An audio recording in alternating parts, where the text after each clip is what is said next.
America के राष्ट्रपति Biden ने एक बार फिर इजरायल के प्रधानमंत्री को सख्त हिदायत दी है। बाइडेन ने इजरायल को अंतर्राष्ट्रीय मानवीय कानूनों का सम्मान करने की नसीहत दी है।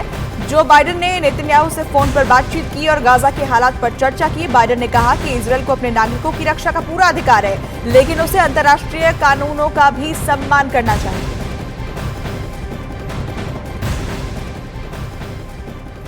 उधर इजरायल ने उत्तरी गाजा में हमास के कई लड़ाकों को मार गिराने का दावा किया। जानकारी के मुताबिक इजरायल की सेना ने अपने बॉर्डर के करीब आमने सामने की लड़ाई में हमास के उन लड़ाकों को ढेर कर दिया। क्योंकि इजरायल की सेना के मुताबिक हमास के जिन लड़ाकों को मौत दी गई वो लगातार इजरायली इलाकों पर हमले कर रहे थे और हमले के बाद तो वहां बनी सुरंगों में छिप जा रहे थे, जिसकी वजह से उनसे निपटने में मुश्किल आ रही थी। लेकिन इजरायल की सेना ने गाजा में घुसकर हमास के 2 ठिकानों को बर्बाद करने और उसके कई लड़ाकों को मार गिराने का दावा किया। ये हमला उत्तरी गाजा को इजरायल से जोड़ने वाले अरेज क्रॉसिंग के करीब किया गया। 7 अक्टूबर को हमास के हमले से पहले यहाँ एक चेक पॉइंट हुआ करता था, जहाँ से पैदल आने जाने का रास्ता था। लेकिन हमास के लड़ाकों ने जंग के पहले दिन उस चेक पॉइंट को भी नेस्तनाबूद कर दिया था, जिसके बाद एरेज क्रॉसिंग को बंद कर दिया गया।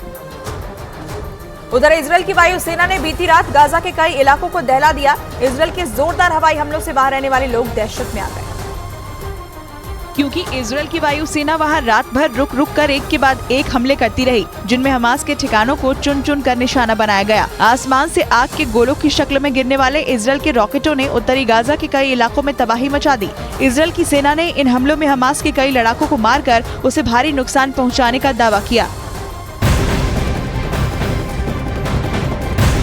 बड़ी खबर आपको बता दें, इजरायल पर सीरिया भी हमला कर रहा है। इजरायल की सेना ने ये बड़ा दावा किया है। सीरिया ने इजरायल की ओर रॉकेट दागे, जिसे इजरायल की सेना ने नाकाम कर दिया और साथ ही सीरिया पर जवाबी हमला भी इजरायल की तरफ से किया गया। सीरिया पर यह बड़ा आरोप इजरायल की सेना ने लगाया कि इजरायल के ऊपर रॉकेट से अटैक किया गया। हालांकि इन सभी अटैक्स को नाकाम कर दिया गया और सीरिया पर जवाबी कार्रवाई भी हुई है। और इस बीच इजरायली सेना की महिला ब्रिगेड ने भी जंग में मोर्चा संभाल लिया। गाजा से हमास को मिटाने के लिए इजरायल ने अपनी पूरी ताकत झोंक रखी है। और इसी कड़ी में इजरायल की सेना की महिला ब्रिगेड भी जंग के मैदान में उतर गई। इजरायल गाजा बॉर्डर के पास से आए एक वीडियो में इजरायल की सेना के अधिकारी एक सैन्य टुकड़ी को जानकारी साझा करते दिखे। इस दौरान इजरायल के पुरुष सैनिकों के साथ कई महिला सैनिकें भी नजर आईं, जो खतरनाक हथियारों से लैस दिखी। रूस के दागिस्तान से इजरायल से आई फ्लाइट को डायवर्ट किया गया है। फिलिस्तीन समर्थकों ने एयरपोर्ट को घेर लिया था, जिसके बाद फ्लाइट को डायवर्ट करना पड़ा। खबरों के मुताबिक भीड़ फ्लाइट में इजरायली नागरिकों को निशाना बनाने के लिए ढूंढ रहे थे।